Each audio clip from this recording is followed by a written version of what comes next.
გამარჯობა, ეთერშია კურიერი 3 საათზე ახალ ამბებს კურიერის გუნდთან ერთად მე კესო ქაფიანთა გაგაცნობთ. პატრიარქსა და ეკლესიის წინააღმდეგ აგორებულ კამპანიაზე პარლამენტის თავმჯდომარე კიდევ ერთხელ საუბრობს. შალვა პაპუაშვილი აცხადებს, რომ არსებობენ ძალები, რომლებიც ეკლესიაში ხედავენ კონკურენტს და ებრძვიან მას. მისივე თქმით, ეკლესიისა და პატრიარქის მიმართ დისკრედიტაციის მცდელობა უცხოეთიდან ფინანსდება. პარლამენტის თავმჯდომარე ყველას მოუწოდებს დაელოდონ სინოდის ხდომას და არ ჩაერიონ ეკლესიის შიდა საქმეებში. თემას პირდაპირ ეთერში განავრცობს ახლა ლელა ჯავახიშვილი. ლელა, ეთერში ხარ. ეგრეთ წოდებული რელიგიური ომი, რაც მიზნად ისახავს ეკლესიის დისკრედიტაციას და ფსევდოღირებულებებით მის ჩანაცვლებას. ასე აფასებს სახელისუფლებო გუნდი პროცესებს, რომელიც ახლა არ დაწყებულა. ქართული ოცნების ლიდერების თქმით, კამპანია წლების წინ ნაციონალური მოძრაობის ხელისუფლებაში მოსვლისთანავე დაიწყო და ამაზე თავად პატრიარქიც საუბრობდა ჯერ კიდევ 2004 წელს. პარლამენტის თავმჯდომარემ დღეს კიდევ ერთხელ და საკმაოდ ვრცლად ისაუბრა იმაზე, რომ ეკლესიაზე შეტევა ქვეყნის გარედან ფინანსდება და ეს უკავშირდება ქვეყანაში ყველაზე ავტორიტეტული ინსტიტუტის დაზიანებას, რაც რეალურად არის ეროვნული იდენტობის საყრდენი. შალვა პაპუაშვილის თქმით, ნებისმიერ ასეთ მცდელობას, რომელიც წლების განმავლობაში ქვეყნის გარედან ორგანიზდებოდა, ქვეყნის შიგნით 1,5 მილიონზე მეტმა ადამიანმა საკუთარი ერთიანობით უპასუხა. ვაკვირდებით ჩვენ ბოლო 22 წელია ორგანიზებულ კამპანიას ქართული მართლმადიდებელი ეკლესიის წინააღმდეგ, რომელსაც აქვს თავისი ძალიან ცხადი მიზანი. იმ ორგანიზაციის დისკრედიტაცია, რომელსაც გააჩნია ყველაზე დიდი ავტორიტეტი საქართველოში, ეს არის სინამდვილეში ლამის რელიგიური ომი იმისთვის, რომ საკუთარი იდეოლოგიით ჩაანაცვლონ საქართველოში ის სულიერი საყრდენი, რომელმაც საუკუნეები გამოგვატანა. ცდილობენ ევროკავშირი რაღაც ფსევდორელიგიად აქციონ. მათ შორის მათი ადგილობრივი ადეპტები საქართველოში გულისხმობ, რომელსაც აქვს თავისი რიტუალი, ყოველდღიური რიტუალი სხვათა შორის, რომელსაც აქვს თავისი ქცევის წესები, თავისი შეძახილები, როდესაც საქმე ეხება ბრიუსელის ევროკავშირს, არ უნდა კრიტიკის დაშვება, ევროკავშირი აყვანილი ყავთ ფსევდორელიგიას და ზოგადად რაღაც დასავლეთი როგორც ასეთი. და ჩვენ შესაბამისად ვხედავთ სწორედ ამას. ამაზე საუბრობდა პატრიარქი 2004 წელს, ზუსტად იმ მეთოდებზე, რომელიც მაშინ დაიწყეს და ჩვენ ისე ვერ ვამჩნევდით შეიძლება, მაგრამ პატრიარქი ზუსტად ამაზე საუბრობდა, რომ იყო კლიშეების მიკერების მცდელობა, ანტიდასავლური, შემდეგ ამას მოყვა პრორუსული, ასე შემდეგ, ამ კლიშეებით მუშაობა იმისთვის, რომ დისკრედიტაცია მოხდეს. ჩვენ ნახეთ, რომ პირდაპირ ფინანსდებოდა საზღვარგარეთიდან ის ხალხი, ვინც ახდენდა ეკლესიის დისკრედიტაციას, პატრიარქის, ასე რომ ეს ყველაფერი წლებია გარე დაფინანსებით მიმდინარეობს. მაგრამ ესეც ვნახეთ ჩვენ, რომ მიუხედავად იმ მილიონებისა, რომელიც ჩაისხა ქართული ხალხის წინააღმდეგ, მისი სულიერი საყრდენის დისკრედიტაციის მიზნით, ეს ყველაფერი წყალში გადაეყარათ. ერთ დღეში ნახეს მათ, რომ ქართულმა საზოგადოებამ თავისი პოზიცია ყველაფერთან დაკავშირებით დაანახა და დარწმუნებული ვარ, რამდენიმე ელჩი შოკში იქნებოდა, როდესაც დაინახა, რომ ფუჭი აღმოჩნდა ყველა მცდელობა ძირი გამოეთხარათ ქართული ეკლესიისთვის. არქივი არაერთი ისეთ განცხადებას ინახავს, რაზეც დღეს ქართული ოცნების ლიდერები საუბრობენ, თუმცა ამის მიუხედავად ოპოზიციის წარმომადგენლები დღეს საკუთარ კოლეგებს ემიჯნებიან და ამბობენ, რომ ნებისმიერი მოსაზრება ეკლესიაზე გამოხატვის თავისუფლებაში ჯდება. მათ შორის საუბარი რუსულ კავშირებზეც. მსგავსი განცხადებები კი ამ დღეების განმავლობაში კონკრეტულმა სუბიექტებმა მედია ეთერებშიც აკეთეს. სხვადასხვა ნაწილი მედესალათეების იმისი მომხრეები არიან, ხო რომ ეკლესია რა შეიძლება დასუსტდეს. ჩემი აზრით ეს არის დიდი შეცდომა. ეკლესიამ თუ დაკარგა საქართველოში ავტორიტეტი, დასუსტდა. როგორ ფიქრობთ, დავფიქრდეთ ამაზე, ვინ შეავსებს ამ ადგილს? ეს ადგილი ცარიელი არ დარჩება. ერთადერთი რეალურად ვინ შეიძლება შეავსოს ეს ადგილი თუ ეკლესია დაწიფება რუსული ეკლესია. და რუსებმა თუ მოინდომეს ზუსტად ვინც რუსებს ეწინააღმდეგება, ის შეიძლება გამოიყენონ და ხელისუფლებამაც სხვათა შორის ეკლესიის წინააღმდეგ.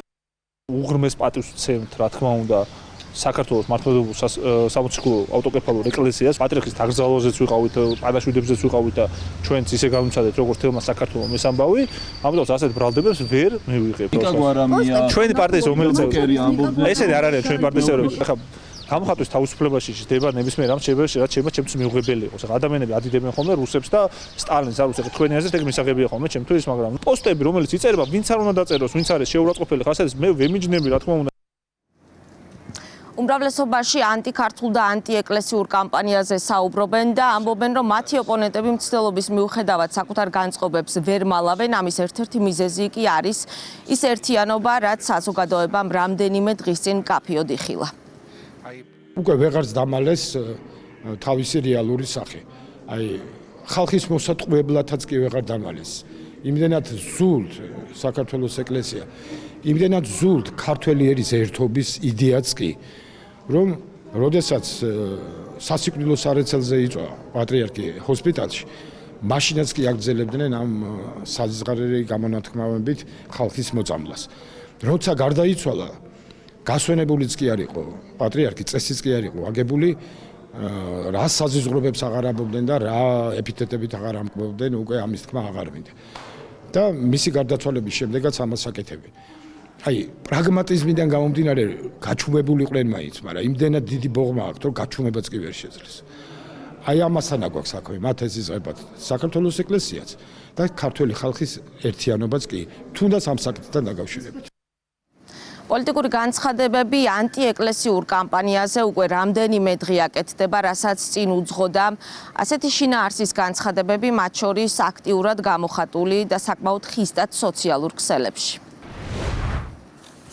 მადლობა ლელა, თქვენ უსმენთ ლელა ჯავახიშვილს. ჭყონდიდის მიტროპოლიტი მეუფე სტეფანი აცხადებს, რომ საქართველოს კათოლიკოს პატრიარქის არჩევის პროცესში იგი უწმინდესისა და უნეტარესის ილია მეორის მოსაყდრის მეუფეშიოს კანდიდატურას უჭერს მხარს. როგორც მეუფე სტეფანემ აღნიშნა, იგი უწმინდესის მიერ გამორჩეულ ადამიანს ენდობა. მე თავიდანვე ვამბობ, რომ მე უწმინდესის მიერ გამორჩეულ მოსაყდრეს უჭერ მხარს და ჩემგან ასე იგი ეს სიტყვა მე არ მინდა რომ ეგრეს კონდეს ექსავერდის გაჩანება. სამეს სხვა ფიქრობს ასე.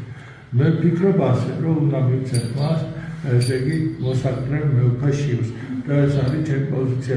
არ მჭირდება არავისთან ინტერვიუები ეს უკვე ნათქვამია. სიონის საპატრიარქო ტაძარში პანაშვიდები გრძელდება. ილია მეორის საფლავთან არ წყდება ხალხის ნაკადი. პატრიარქის თანამოსაყდრისა და მეუფეშიოს გადაწყვეტილებით პანაშვიდები სიონის ტაძარში 40 დღის განმავლობაში გაგრძელდება. ამ ეტაპზე ისევ შეზღუდულია საფლავთან მიახლოება. დღეს მოვედი აქ, იმიტომ რომ კიდევ ერთხელ პატივი მივეგო უწმინდესისა და უნეტარესის ილია მეორის ხსოვნის. დიდად განვიცდი.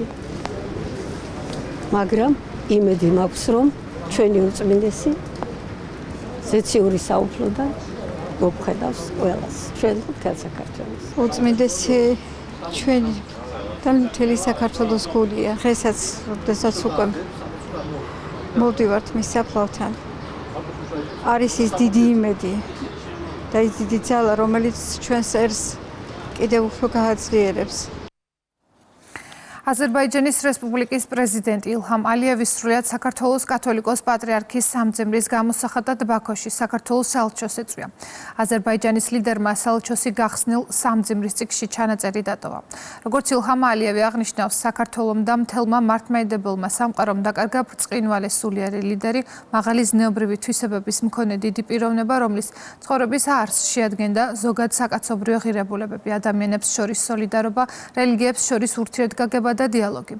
ილია მეორის ძალისხმევით კიდევ უფრო გამტკიცდა აზერბაიჯანსა და საქართველოს შორის მეგობრობა, კეთილმეზობლობა და თანამშრომლობა. ნათქვამია ჩანაწერში.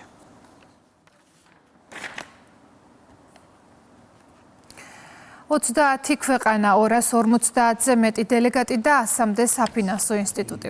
ბანკი ქართულ 51 საერთაშორისო საბანკო კონფერენციას მასპინძლობს, რომელიც ცენტრალური ევროპის ფარგლებს მიღმა პირველად ტარდება. ფორუმზე მსჯელობენ როგორც გლობალურ გამოწვევებზე, ასევე საფინანსო ინსტიტუტების განვითარების პერსპექტივებზე. მირიან გორგოძე იმყოფება სასტუმრო პარაგრაფში და ის შემოგვიერთდება ახლა პირდაპირ ეთერში. მირიან, გისმენთ. ჩვენ დღეს დილიდან ვიმყოფებით სასტუმრო პარაგრაფში, სადაც იმართება 51 საერთაშორისო საბანკო კონფერენცია და მთელი დღის განმავლობაში ბუნებრივად გვაქვს შესაძლებლობა რომ მოვუსმინოთ იმ პრეზენტაციებს, რომელსაც წარადგენენ კონფერენციის მონაწილე სპიკერები, ასევე გვაქვს ძალიან კარგი შესაძლებლობა რომ პირადად გავესაუბროთ კონფერენციის მონაწილეებს. მაგალითად, რამდენიმე წუთის წინ ჩვენ გავესაუბრეთ ზოგადად კონფერენციის მნიშვნელობაზე საქართველოში არსებულ ეკონომიკურ გარემოზე ამ კონფერენციის ორგანიზატორებს, ბანკი ქართულ და ცენტრალური და აღმოსავლეთ ევროპის საბანკო ასოციაციის ორგანიზებით იმართება 51 საერთაშორისო საბანკო კონფერენცია და ამოწყებების ხელმძღვანელმა ჩვენთან საუბარში განაცხადეს, რომ რამდენიმე მნიშვნელოვანი ფაქტორი არის გასათვალისწინებელი, როდესაც ჩვენ ვსაუბრობთ მსგავსი ტიპის ფორუმების ღონისძიებების მნიშვნელობაზე. პირველი ეს არის შემდეგი ფაქტორი, რომ მსგავსი ტიპის კონფერენციის თბილისში გამართვა ნიშნავს რამდენად არის მზარდი ინტერესი საქართველოს მიმართ საერთაშორისო ინსტიტუტების მხრიდან, არა მხოლოდ რეგიონულ კონტექსტში და კიდევ ერთი მნიშვნელოვანი ფაქტორი, რაც აუცილებლად გასათვალისწინებელია, რომ კონფერენციის მიმდინარეობისას მთელი დღის განმავლობაში კონფერენციის მონაწილეებს და ჩვენ ვსაუბრობთ ძალიან მსხვილ საფინანსო სექტორზე, აქვთ შესაძლებლობა იმისა, რომ კონტაქტები დაამყარონ ერთმანეთთან, რაც თავის მხრივ სამომავლო მათ მჭიდრო პარტნიორო ურთიერთობას გაასწრებს. ქართული საფინანსო სექტორი თავის მონგებიანობას, შემოსავლიანობას და საიმედოობას ყოველდღიურად ამტკიცებს. აღნიშნული კვირა ჩვენ განებივრებული ვართ კონფერენციებით, სადაც საერთაშორისო პარტნიორი ორგანიზაციების წარმომადგენლები სიხარულით აღნიშნავენ იმ შედეგებს, რაც ქართულმა საფინანსო სექტორმა მიაღწია და კერძოდ ქართულმა ბანკებმა. უნდა აღინიშნოს, რომ რეგიონში განვითარებული მოვლენების ფონზე საქართველოს ჩნდება და ხდება, ასე ვთქვათ, საფინანსო ჰაბის გარკვეული ფუნქციის შემსრულებელი. ძალიან დიდი მნიშვნელობა აქვს დღევანდელ მდგომარეობაში საქართველოს, როგორც მომავალი ფინანსური ცენტრის, რეგიონალური ცენტრის პრომოციას და ამის მაქსიმალურად ხელშეწყობას. დღევანდელი კონფერენცია არის კიდევ ერთი შესაძლებლობა მოვიწვიოთ წამყვანი აღმოსავლეთ და ცენტრალური ევროპული ბანკები, ტექნოლოგიური კომპანიები, ვინაიდან ბანკები და ტექნოლოგიური კომპანიები დღეს მჭიდრო თანამშრომლობის საგანია. ფაქტიურად ერთიანი ძალისხმევით ხდება ფინანსური სექტორის განვითარება. შესაბამისად, ქვეყნისთვის ეს არის ძალიან დიდი პროგრესის მანიშნებელი.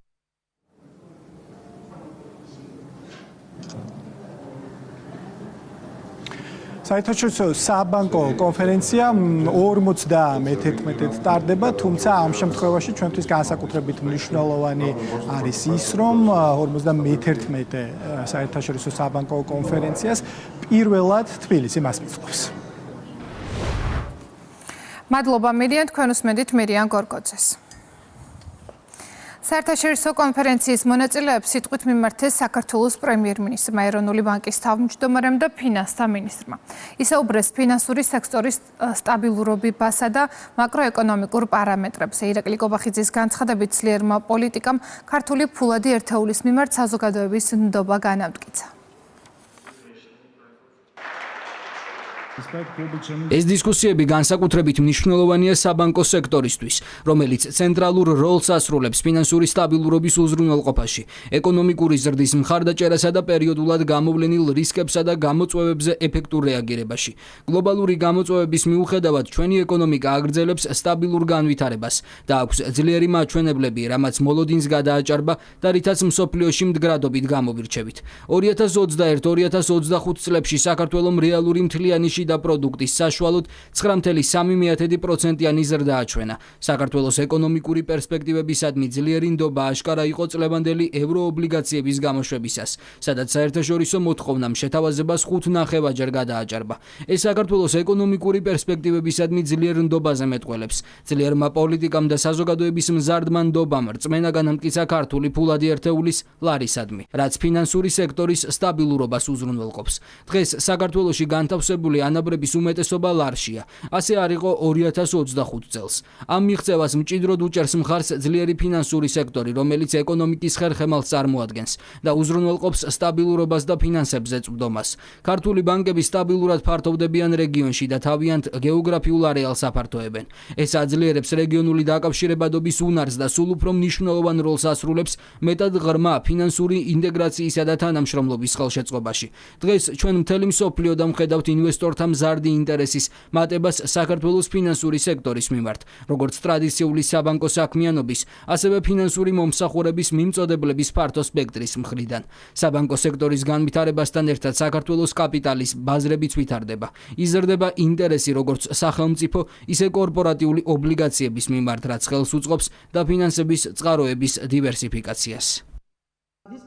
საერთაშორისო საბანკო კონფერენციის გამართვა კიდევ ერთხელ უსვამს ხაზს საქართველოს როგორც რეგიონის ფინანსური ცენტრის მზარდ როლს. ეს ინტერესი ქვეყნის ძლიერ მაკროეკონომიკურ ფუნდამენტურ მაჩვენებლებსა და მყარ ფინანსურ სექტორს ეფუძნება. საქართველოს საბანკო სისტემა კვლავ მყარი და მდგრადია. ის კარგად არის კაპიტალიზირებული, ინარჩუნებს ლიკვიდობის ძლიერ ბუფერებს და სოლიდურ მომგებიანობას აჩვენებს. საკრედიტო აქტივობა ეკონომიკური ზრდის შესაბამისად აგრძელებს გაფართოებას. ფინანსური სექტორის ძლიერი მაჩვენებლები მყარ მაკროეკონომიკურ ფუნდამენტურ ფაქტორებთან და ღია ბიზნესისთვის ხელსაყრელ გარემოსთან ერთად საერთაშორისო ინვესტორებსა და კომპანიებს მხარდამჭერ საფუძველს უქმნის და ჩვენ მივესალმებით გლობალურ მოთამაშეებს ჩვენს ბაზარზე.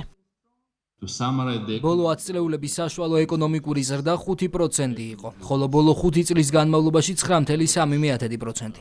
საქართველოს ეკონომიკური ზრდა განპირობებულია მკაცრი ფისკალური პოლიტიკითა და კონსოლიდაციით, ასევე სტრუქტურული რეფორმებით, როგორებიცაა კაპიტალის ბაზრის, სახელმწიფო საწარმოების რეფორმები, ეფექტიანი საგადასახადო ადმინისტრაცია, ენერგოუსაფრთხოება, დაკავშირებადობის გაძლიერება და ადამიანური კაპიტალის განვითარება. სახელმწიფოს გადატრიალების მცდელობის საქმეზე დაკავებული პაატა მანჯგალაძე აცხადებს, რომ ეგრეთ წოდებული მშვიდობიანი დამხობა აქციაზე ხალხის მისაყვანად ერთგვარი მარკეტინგული ხრიკი ეკონა. ეს განცხადება ჯგუფური ძალადობის ორგანიზებაში ბრალდებულმა პოლიტიკოსმა სასამართლოს ხდომაზე გააკეთა. პაატა მანჯგალაძის საქმეზე სასამართლოს მეგობრის მოსაზრება წარუდგინა სახალხო დამცველმა. ლევან იოსელიანი წერს, რომ საქმეში არ არის მტკიცებულება, რომელიც დაადასტურებდა მანჯგალაძის მხრიდან ძალადობისაკენ მოწოდებას. სახალხო დამცველისა და პაატა მანჯგალაძის განცხადებები აბსურდულია მართველი გუნდისთვის, სადაც აცხადებენ, რომ საზოგადოებამ პრეზიდენტის სასახლეში შეჭრისა და სახელმწიფო გადატრიალების მცდელობა პირდაპირ ეთერში ნახა. მანამდე იყო არაერთი მუქა, რაც ახლა კი დაკავებული პოლიტიკოსები მძიმე დანაშაულისგან აბსურდული მიზეზებით თავის არიდებას ცდილობენ. ნანა გოგატაძე შემოგვერდება თემის მეტი დეტალით ახლა პირდაპირ ეთერში. ნანა, გისმენთ. საკანონმდებლო ორგანოს თავმჯდომარე ქრონოლოგიურად იხსენებს მოვლენებს თუ როგორ ვითარდებოდა პროცესები 4 ოქტომბრამდე და ასევე 4 ოქტომბრის დღეს საკანონმდებლო ორგანოს მიმდებარე ტერიტორიაზე დედაქალაქის მთავარ გამზირზე. ჩალვა პაპუაშვილი ამბობს, რომ კონკრეტულმა ოპოზიციონერმა პოლიტიკოსებმა და აქციის ორგანიზატორებმა კამპანია რამდენიმე თვით ადრე დაიწყეს და ისინი აკეთებდნენ მოწოდებებს, რომ რაც შეიძლება ბევრი ადამიანი გამოსულიყო გარეთ 4 ოქტომბერს და აკეთებდნენ მოწოდებებს იმასთან დაკავშირებით, რომ მოხდებოდა მშვიდობიანი რევოლუცია და ასევე მშვიდობიანად ხელისუფლების დამხობა. 4 ოქტომბერს კი უკვე აქციის მონაწილეები თავდაპირველად პარლამენტთან შეიკრიბნენ, შემდგომ უკვე გადაინაცვლეს თავისუფლების მოედანზე და სწორედ თავისუფლების მოედანზე სპეციალურად დამონტაჟებული სცენიდან მიმართეს აქციის ორგანიზატორებმა იქ შეკრებილ მონაწილეებს და მოუწოდეს, რომ გადასულიყვნენ პრეზიდენტის რეზიდენციასთან, სადაც უკვე პროცესები ძალადობრივ ქმედებებში გადაიზარდა და ახლა საკანონმდებლო ორგანოს თავმჯდომარე ამბობს, რომ სწორედ ეს ორგანიზატორები ამტკიცებენ, რომ მათ არანაირი კავშირი არ აქვთ ძალადობრივ პროცესებთან. ის გულისხმობს პაატა მანჯგალაძეს, რომელმაც საკუთარ სასამართლო პროცესზე განაცხადა, რომ ის არ ყოფილა ორგანიზატორი და მეტიც მშვიდობიანი დამხობა მისთვის იყო პიარული ხრიკი, რაც შეიძლება მეტი ადამიანი მისულიყო საპროტესტო აქციაზე. ჩალვა პაპუაშვილი ამბობს, რომ საქართველოში მოქმედებს კანონი და ყველა ის ადამიანი, ვინც კანონის წინააღმდეგ წავა, ბუნებრივია ის მის ქმედებაზე არის პასუხისმგებელი და სასამართლოს წინაშე პასუხსაც აგებს. პაატა მანჯგალაძე, ისევე როგორც სხვა ორგანიზატორები, თავისუფლების მოედანზე სცენაზე იდგა და განაცხადეს, რომ გადაიბარეს ხელისუფლება და პირადად ჩემ დაპატიმრებას დაპატიმრება დაავალა პოლიციას თუ სხვა ძალოვან უწყებებს. როდესაც მიდიხარ ასეთ ნაბიჯზე, უნდა შეეგუო მათ შორის პასუხისმგებლობას. სისხლის ზღვრაზე მიყავდათ ხალხი, შეკრიბეს იქ სისხლისღვრისთვის, წაიყვანეს სისხლისღვრაზე და მხოლოდ ჩვენი უსაფრთხოების სამსახურის მათ შორის მხარდაჭერა მიიღეს სისხლისღვრაზე ევროკავშირის, ევროკომისიის პრეს-სპიკერის მხრიდან და მხოლოდ ჩვენმა უსაფრთხოების სამსახურმა, ჩვენმა ხალხმა ჩაშალა ეს ყველაფერი. ასე რომ ჩვენ გადავრჩით 90-იან წლებში დაბრუნებას და ბატონ სახალხო დამცველსაც დარწმუნებული ვარ თავის ასაკიდან გამომდინარე ახსოვს რაც იყო 90-იან წლები. ასე რომ აქ რაიმე რა გითხრათ ეხა აფთიაქური საზომით ეხა იმის ნახვა რომ ვიღაცა სცენის კუთხეში იდგა თუ ცენტრში იდგა, იქ იდგა. აბა ერთი წარმატებული ყოფილიყო ეს ყველაფერი. პაატა მანჯგალაძე იჯდებოდა ეხლა თუ არა პარლამენტის თავმჯდომარის სავარძელში ან რომელიმე სხვა სავარძელში. ოპოზიციაში კი თვლიან, რომ 4 ოქტომბრის აქცია არა ძალადობრივი, არამედ მშვიდობიანი იყო და ხელისუფლების ოპონენტები ამ დრომდე ამბობენ, რომ პაატა მანჯგალაძე ისევე როგორც სხვა დაკავებულები ამ საქმის ფარგლებში არიან უდანაშაულოები. მართველი გუნდის წარმომადგენლებისთვის კი 4 ოქტომბრის ძალადობრივი პროცესები იყო გარედან დაფინანსებული და წინასწარ დაგეგმილი. ამ ყველაფრის მთავარი მიზანი და мотиваცია კი იყო რევოლუციური გზით ქვეყანაში პოლიტიკური რეალობისა და ხელისუფლების შეცვლა. მართველი გუნდის წარმომადგენლების კრიტიკის ადრესატი გახდა ასევე სახალხო დამცველი ლევან იოსელიანი, რომელმაც რამდენიმე დღის წინ თბილისის საქალაქო სასამართლოსაც მიმართა მოსაზრებით, რომელიც ფიქრობს, რომ პაატა მანჯგალაძე არის უდანაშაულო და მის წინააღმდეგ საქმეში არ დევს არანაირი პირდაპირი მტკიცებულება. არანაირი განზრახვა არც ერთ ორგანიზატორს არ ხონია ძალადობისთვის. პაატა მანჯგალაძეს ნამდვილად არ სურდა არანაირი რაღაც და ვინც იცნობს პაატა მანჯგალაძეს სახალხო დამცველი ცნობას გარდა სამართლებრივი ფაქტორებიც არსებობს, მაგრამ ჯერ ისეთი ვინც იცნობს ამ ადამიანს კარგად იცის, რომ არანაირი ძალადობრივ ქმედებებში ის მონაწილეობას არ მიიღებს არასოდეს. ეს იყო კარგად ორგანიზებული, გარედან კარგად მხარდაჭერილი და დაფინანსებული უბინძურესი აქტი, რომელიც განხორციელდა ჩვენი ქვეყნის წინააღმდეგ. იყო პრეზიდენტის სასახლეზე შეტევა, მოხდა ძალადობა, ვის რა როლი ქონდა ამ საქმეში, ვინ ორგანიზატორი იყო, ვინ წამქეზებელი იყო, ვინ დამხმარე იყო, ვინ უშუალო ამსრულებელი იყო, ეს უკვე არის სასამართლოს გადასაწყვეტი. ეხლა მანჯგალაძე არაფერ შუაში არ იყო, იცით, აი იქ არ ჩანდა და ადგილზე არ მისულა, სიტყვით არ გამოსულა, ეს არ არის არგუმენტი. იმიტომ რომ როდესაც ხდება დანაშაულის დაგეგმა და მით უმეტეს ესეთი ორგანიზებული დანაშაულის დაგეგმა, იქ შესაძლებელია რომ ერთ-ერთი ორგანიზატორი არ იყოს ადგილზე, მაგრამ სხვა საქმეს აკეთებდეს. ეს უკვე სასამართლო გამოძიების საკითხია.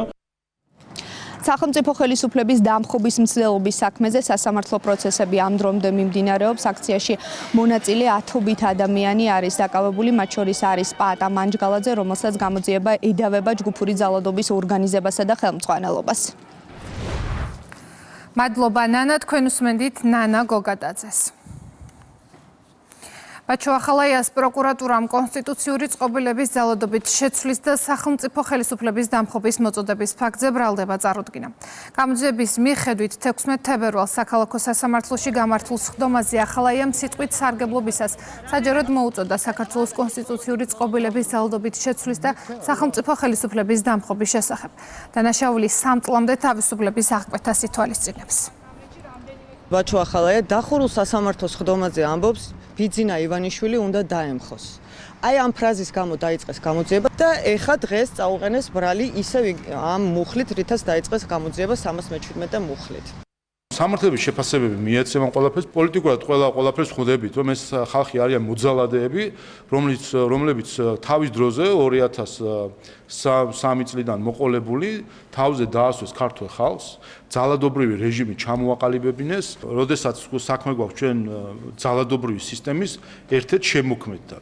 ასე რომ, არანაირი ეჭვი იმისა, რომ ეს ადამიანი ამ ადამიანს აქვს სურვილი ძალადობრივად დაუბრუნდეს ხელისუფლებაში, რა თქმა უნდა, საზოგადოებას არ აქვს. როცა ვსაუბრობთ ბაჩოახალაიაზე და დანაშაულზე, ძალიან ადვილია საუბარი, ვინმე ეს ორი რამ არის სინონიმი ერთმანეთის. პროკურატურამ სხვადასხვა მუნიციპალიტეტში 1550 ბავშვზე გათვლილი 16 საბავშვო ბაღის მშენებლობისთვის გამოყოფილი დიდი ოდენობით თანხის მითვისების, ორგანიზებული ჯგუფის მიერ უკანონო შემოსავლის ლეგალიზაციის და ყალბი დოკუმენტის დამზადების ფაქტებზე 9 პირის მიმართ სისხლის სამართლებრივი დევნა დაიწყო, მათ შორის 4 პირი დაკავებულია. გამოძიების მიხედვით 2003-2025 წლებში 9 ტენდერის ფარგლებში მუნიციპალური განვითარების ფონდსა და სამშენებლო კომპანიამ შენჯგუფს შორის გაფორმდა ხელშეკრულებები 16 საბავშვო ბაღის მშენებლობა რეაბილიტაციის თაობაზე. გამოძიებით ასევე დადგინდა, რომ მუნიციპალური განვითარების ფონდის ცალკეულმა ხელმძღვანელმა პირებმა დაუდევარი დამოკიდებულების გამო არაჯერ უნდა შეასრულეს მათზე დაკისრებული სამსახურეობრივი მოვალეობები. აღნიშნული სამუშაოების შესასრულებლად მშენჯგუფს საერთო ჯამში 18.658.000 ლარი ჩაერიცხა, საიდანაც 4.762.000 ლარი წინასწარ შემუშავებული გეგმის შესაბამისად მითვისებულ იქნა ორგანიზებული ჯგუფის წევრების მიერ, რითაც სახელმწიფოს დიდი ოდენობის ქონებრივი ზიანი მიადგა.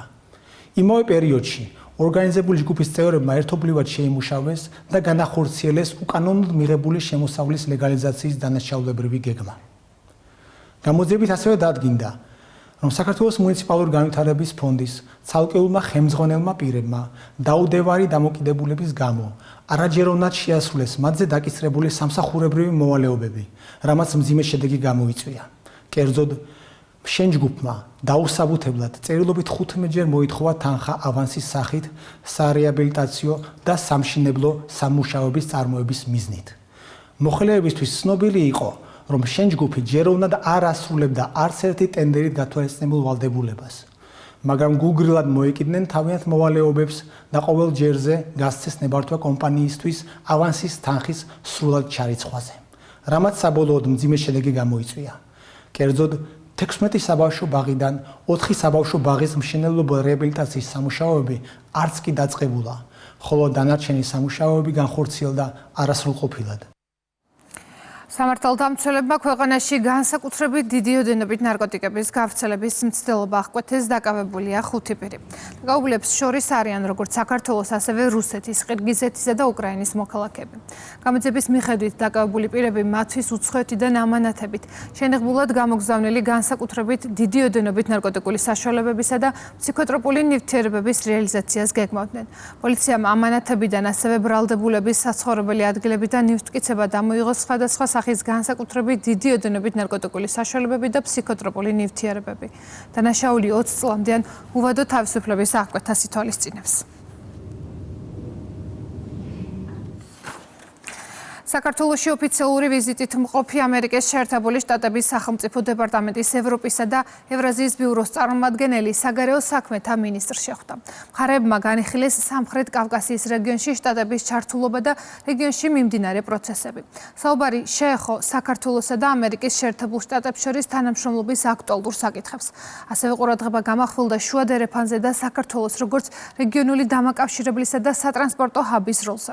საგარეო საქმეთა მინისტრმა კიდევ ერთხელ დაადასტურა ქართული მხარის სურვილი და მზადყოფნა ამერიკის შეერთებულ შტატებთან ურთიერთობების გადატვირთვასთან და სტრატეგიული პარტნიორობის განახლებასთან დაკავშირებით. ისრაელის საგარეო საქმეთა სამინისტრო ევროკავშირს აკრიტიკებს და აცხადებს, რომ გაერთიანება სუვერენული სახელმწიფოს საკანონმდებლო პროცესში ერევა. მათივე თქმით, ევროკავშირის ორმაგი სტანდარტებით მოქმედებს. ცნობისთვის ისრაელის საგარეო საქმეთა სამინისტრო ევროკავშირის საგარეო ქმედებათა სამსახურის განცხადებას გამოეხმაურა, სადაც ევროკავშირმა ისრაელს მოუწოდა სიკვდილით დასჯის შესახებ კანონპროექტი არ მიიღოს. ისრაელი როგორც სუვერენული სახელმწიფო საკუთარ კანონებს იღებს. წარმოუდგენელია, მაგრამ ევროკავშირის სუვერენული სახელმწიფოს საკანონმდებლო პროცესში ერევა. ევროკავშირის ორმაგი სტანდარტები. როგორც ყოველთვის, ევროკავშირი აკვიატებულად გამოყოფს ისრაელს. ჩვენ არ გვინახავს მსგავსი განცხადებები სიკვდილით დასჯასთან დაკავშირებით.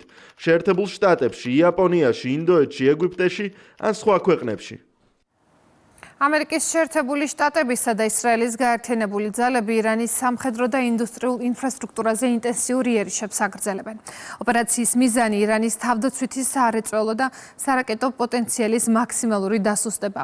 პარალელურად ირანმა ისრაელის მიმართულებით რაკეტების 8 ტალღა გაუშვა. თელ-ავივში ირანული კასეტური მასალით აღიჭურვა რაკეტა, რომელიც ჩამოვარდა არიან დაშავებულები. თავდასხმა იყო ქალაქ ნაჰარიაზეც. ჰეზბოლას მიერ განხორციელებული სარაკეტო თავდასხმის შედეგად დაიღუპა ერთი ადამიანი, დაშავდა 13. დაზიანებულია საცხოვრებელი შენობები, სხვა ინფრასტრუქტურა და ავტომობილები. სამხრეთ ლიბანში რადიკალური დაჯგუფება ჰეზბოლას მიერ ტანკს აწინააღმდეგო რაკეტის აფეთქების შედეგად ერთი ისრაელელი ჯარისკაცი დაიღუპა, 4 კი დაიჭრა. თეირანმა დარტყმები განახორციელა საუდის არაბეთის, ბაჰრეინის, ქუვეითისა და არაბთა გაერთიანებული საამიროების წინააღმდეგაც.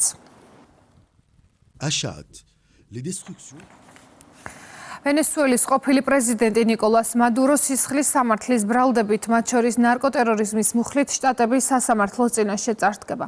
მედია წერს, რომ სასამართლოს მოსმენის წინ მადუროს სისხლის სამართლის საქმესთან დაკავშირებული ერთ-ერთი მთავარი კითხვა ისაა, თუ რა მტკიცებულებებს წარადგენენ პროკურორები ნარკოტერორიზმის და ნარკოტიკებით ვაჭრობის შესახებ ბრალდებების დასასაბუთებლად და რა არგუმენტები ექნება მადუროს დაცვის მხარეს.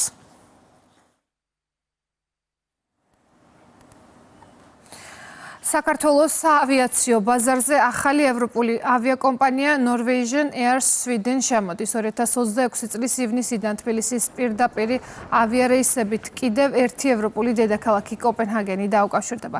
თბილისსა და კოპენჰაგენს შორის პირდაპირი ფრენები 27 ივნისიდან კვირაში 2 სიხშირით ყოველ 2 შაბათს, ყოველ 4 შაბათსა და შაბათს შესრულდება, ხოლო 15 აგვისტოდან ყოველ 4 შაბათსა და კვირას. სკანდინავიის ბაზარი ჩვენთვის უმნიშვნელოვანესი და სტრატეგიული ბაზარი არის. შესაბამისად, კოპენჰაგენი წარმოადგენს ჰაბს და ამ მიმართულებით სკანდინავიის ქვეყნებიდან მოხდება ტურისტული ნაკადების მზარდი, ასე ვთქვათ, დაკავშირებადობა ჩვენი ქვეყნის დედაქალაქთან. აქ მნიშვნელოვანია აღინიშნოს, რომ მთელი წლის განმავლობაში შესრულდება რეგულარული ფრენები დანიის სამეფოდან. ამ მიმართულებით ჩრდილოეთი ევროპის დაკავშირება მოხდება ჩვენს ქვეყანასთან და რა თქმა უნდა ველოდებით ტურისტული ნაკადების ზრდას. საქართველოს სამოქალაქო ავიაციის სააგენტომ ფრენის ნებართვა მიანიჭა Norwegian არის შვილობილ ავიაკომპანიას, რომელიც რეგულარული ფრენების შესრულებას დაიწყებს კოპენჰაგენი თბილისი კოპენჰაგენის საჰაერო ხაზზე ზაფხულის სანავიგაციო სეზონიდან. გამომდინარე იქიდან, რომ კოპენჰაგენი წარმოადგენს ევროპის ერთ-ერთ უმსხვილეს ჰაბს, მგზავრებს შესაძლებლობა ექნებათ როგორც პირდაპირი, ასევე სხვა ქალაქების მიმართულებით, ასევე ამერიკის შეერთებული შტატების მიმართულებით. საქართველოს განათლების მინისტრმა გივი მიქანაძემ დავით კაკიაშვილის სახელობის ხაშურის ნომერ 2 ახლად რეაბილიტირებული საჯარო სკოლა გახსნა. ინფრასტრუქტურული პროექტის ფარგლებში 450 მოსწავლეზე გათვლილი სკოლა განახლდა, ასევე მოეწყო გარე სპორტული მოედანი.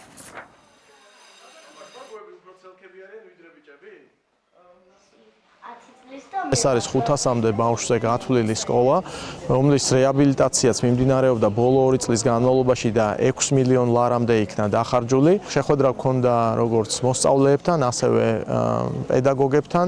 ვისაუბრეთ იმ რეფორმებზე, რომელიც მიმდინარეობს როგორც სასკოლო დონეზე, ასევე რეფორმებზე, რომელიც აბიტურიენტებისთვის, მე-12 კლასელებისთვის და დამამთავრებელი მე-11 კლასელებისთვის არის აქტუალური და იყო აზრთა ურთიერთგაცვლა, რითიც კიდევ ერთხელ ხედავთ, რომ სასკოლო საზოგადოების სრული მხარდაჭერა აქვს იმ რეფორმებს, რომელიც როგორც ზოგადი განათლების, ასევე უმაღლესი განათლების მიმართულებით ხორციელდება. რეკლამის შემდეგ კურიერი ეთერში ბრუნდება, განვაგრძობთ გამოშვებას. საქართველოს აუდიოვიზუალური ნაწარმოებების სერიალების ფორმით ერთობლივი წარმოების შესახებ ევროპის საბჭოს კონვენციაზე ხელმომწერი ქვეყანა გახდა. დოკუმენტს ხელი საქართველოს კულტურის მინისტრმა თინათინ რუხაძემ საფრანგეთის ქალაქ ლილში მოაწერა. ხელმოწერის ცერემონია, რომელიც ევროპის საბჭოს გენერალურმა მდივანმა ალენ ბერსემ გახსნა, სერიალების საერთაშორისო ფესტივალის ფარგლებში გაიმართა.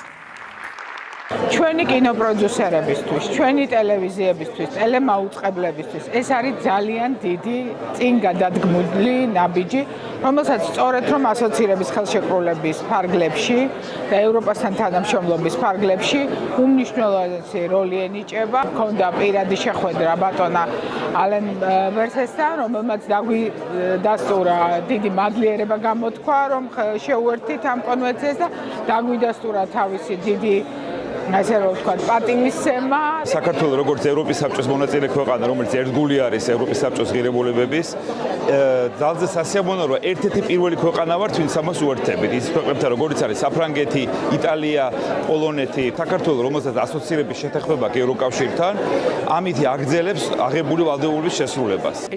ძალიან მნიშვნელოვანი დღეა, რადგან ეს არის პირველი შემთხვევა, როცა გვაქვს საერთაშორისო კონვენცია სერიალების კომპროდუქციისთვის, სერიალების ერთობლივი წარმოების ორგანიზებისთვის. როგორც ვიცით, სერიალებმა დღეს ძალიან დიდი და მნიშვნელოვანი ადგილი დაიკავა აუდიოვიზუალურ სფეროში ევროპის საბჭოს წევრი ქვეყნების დონეზე.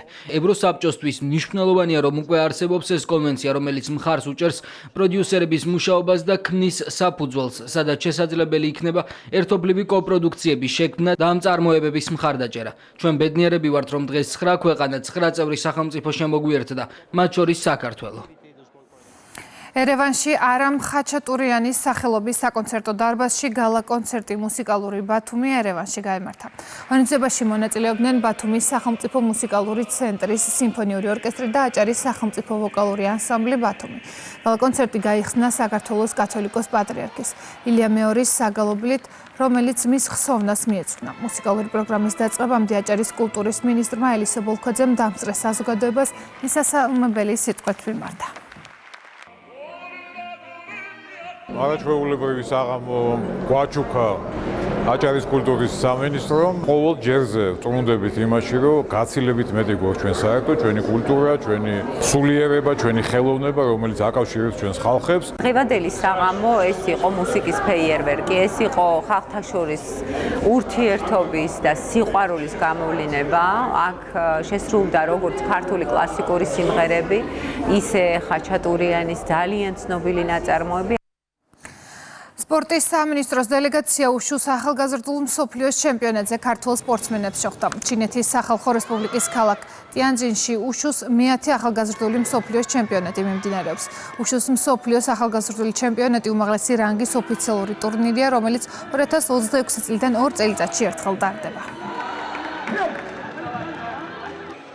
ჰქონდა შესაძლებლობა საქართველოს ერთიანთან დავსვებოდი ჩინეთში მიმდინარე უშუს ახალგაზრდულ მსოფლიო ჩემპიონატს, სადაც დავესწრეთ ჩვენი სპორტსმენების გამოსვლას, ასევე შევხვდით მათ და უსურვეთ წარმატებული ასპარეზობა. დარწმუნებული ვარ, რომ ჩვენი სპორტსმენები გარკვეული სპორტული შედეგებით დაუბრუნდებიან ჩვენ სამშობლოში. მქონდა ორი გამოსვლა, ყოფილი ვარ ჩემი გამოსვლებით, შემდეგი გამოსვლა მაქვს ზეგ და ვემზადები ძლიერად ჩემი გამოსვლისთვის და ვაპირებ, რომ მაღალი ქულები ავიღო. ეს ჩემპიონატი ჩემთვის ძალიან მნიშვნელოვანია, რადგან ამ ჩემპიონატთვის ჩემპიონატით გადაწყდება ოლიმპიური თამაშების ლიცენზიები და ჩვენ ყველაფერს გავაკეთებთ იმისათვის, რომ ვასახელოთ საქართველოს.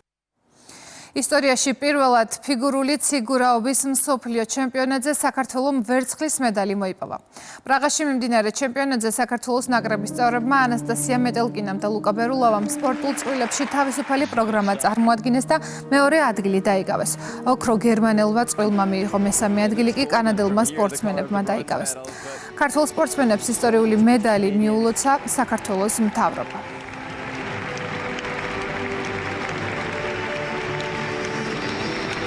As the Olympic silver medalists add a world silver to their collection.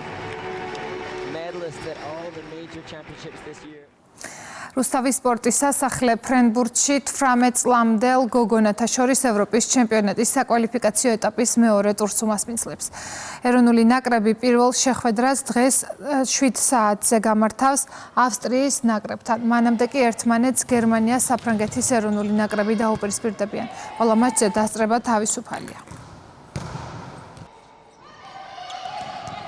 ქალაქ რუსთავის სპორტის სასახლე უკვე მესამედ მასპინძლობს ევროტურნირებს.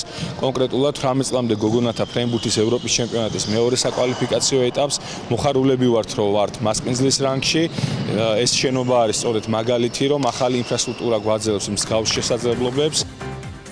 კურიერი 3-ზე ამით დასრულებულია. ჩვენ ერთმანეთს 6 საათზე შეხვდებით. მე თქვენ კი მეტი ინფორმაციისთვის ეწვიეთ ჩვენს ვებგვერდს rustavi2.gr და ასკანერეთ QR კოდი და შემოგვიერთდით rustavi2-ის Facebook გვერდზე. ნახვამდის.